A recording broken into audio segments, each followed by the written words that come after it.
கச்சத்தீவு பற்றி பேச அண்ணாமலைக்கும் பாஜக தலைவர்களுக்கும் என்ன அருகதை இருக்கிறது என காட்டமாக கேள்வி எழுப்பிய கழக பொதுச் செயலாளர் எடப்பாடி கே பழனிசாமி தற்போது அரசியல் ஆதாயத்திற்காக கச்சத்தீவு பற்றி பேசி வருவதாக விமர்சித்தார். கிருஷ்ணகிரி நாடாளுமன்ற தொகுதியில் போட்டியிடும் அதிமுக வெற்றி வேட்பாளர் ஜெயபிரகாஷை ஆதரித்து கார்னேசன் திடலில் நடைபெற்ற பொதுக்கூட்டத்தில் கழக பொதுச் செயலாளர் எடப்பாடி கே பழனிசாமி சிறப்புரையாற்றினார். அப்போது கச்சத்தீவை மீட்டெடுக்க புரட்சித் தலைவி அம்மா முயற்சி மேற்கொண்ட போதும் இலங்கைக்கு கச்சத்தீவை தாரை வார்த்தது விடியா திமுகவும் காங்கிரசும் தான் என தெரிவித்தார். 1974 ஆண்டு மத்தியிலே காங்கிரஸ் ஆட்சி, மாநிலத்திலே திமுக ஆட்சி. மத்தியிலும் மாநிலத்திலும் காங்கிரசும் திமுகவும் ஆண்டு கொண்டிருந்தன. 1974 நம்முடைய இந்தியாவுக்கு உட்பட்ட தமிழ்நாட்டுக்கு அருகில் இருக்கின்ற கச்சத்தீவை இலங்கைக்கு தாரை வார்த்தது காங்கிரஸ் கட்சியும் திமுக கட்சியும்.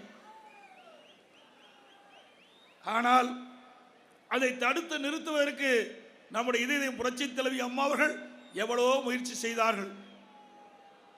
2008 ஆண்டு இதயம் புரட்சித் தலைவி அம்மா அவர்கள் கச்சத்தீவை மீட் எடுப்பதற்காக உச்ச நீதிமன்றத்திலே அம்மாவே வழக்கு தொடர்ந்தார்கள். அந்த வழக்கு நடைபெற்றுக் கொண்டிருந்தது. அப்பொழுது மத்தியிலே காங்கிரஸ் ஆட்சி, தமிழகத்திலே திமுக ஆட்சி. அவர்கள் கண்டுகொள்ளவில்லை. ஆனால் கச்சத்தீவை மீட்டெடுக்க வேண்டும் என்று நம்முடைய இதயம் புரட்சித் தலைவி அம்மா அவர்கள் அந்த முயற்சி எடுத்தார்கள்.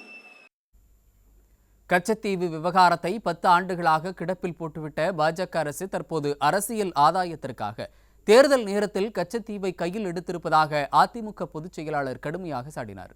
கச்சத்தீவை மீட்பதற்காக போராடிய ஒரே கட்சி அதிமுக தான், வேறு எந்த கட்சிக்கும் அந்த தகுதி இல்லை என தெரிவித்தார்.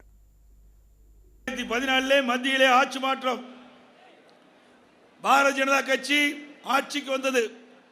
மாண்பு அம்மா அவர்கள் கச்சத்தீவை மீண்டும் தமிழ்நாட்டு இந்தியாவோடு இணைக்க வேண்டும் என்று பிரதமர் அவர்களுக்கு கடிதம் எழுதினார்கள்.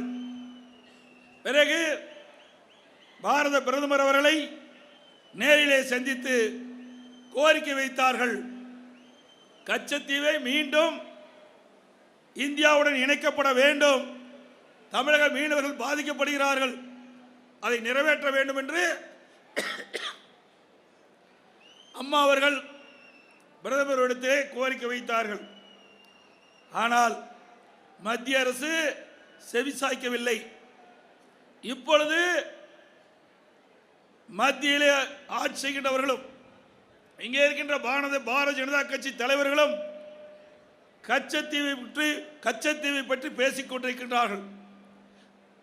அவர்களுக்கு பேசுவதற்கு என்ன இருக்கின்றது என்று தெரியவில்லை. அதிமுக துணை பொதுச் செயலாளரும் முன்னாள் அமைச்சருமான KP முனுசாமி தலைமையிலும் மாவட்ட செயலாளர்கள் அசோக்குமார், பாலகிருஷ்ண ரெட்டி ஆகியோர் முன்னிலையிலும் நடைபெற்ற பொதுக்கூட்டத்தில் கழக நிர்வாகிகள், தொண்டர்கள் மற்றும் பொதுமக்கள் என ஏராளமானோர் கலந்து கொண்டனர்.